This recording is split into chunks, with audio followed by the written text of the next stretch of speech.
Cet ancien bâtiment du VVF à Gland fait office désormais de structure d'accueil. Plus de 200 réfugiés ukrainiens y ont déjà trouvé refuge.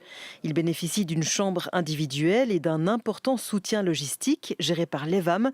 Les repas, par exemple, leur sont livrés car il n'y a pas de cuisine dans le bâtiment. Tout est assez confortable, sauf la nourriture.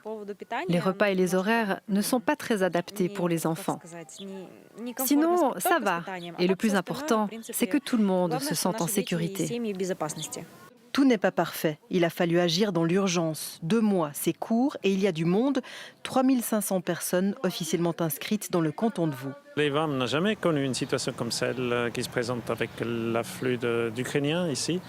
Les prévisions parlent quand même d'un doublement des effectifs de nos bénéficiaires en quelques mois. Donc c'est absolument considérable comme défi qui se présente à nous. Depuis fin février, les réfugiés ukrainiens affluent dans toute la Suisse et certains cantons se sont retrouvés submergés.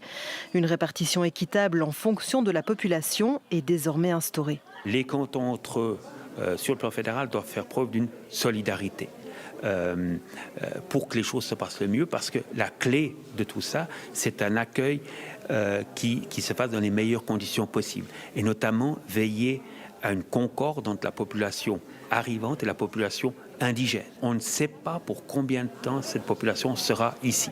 Impossible à prévoir. Seule certitude, les cantons et les privés se mobilisent pour héberger tout le monde dans les meilleures conditions possibles.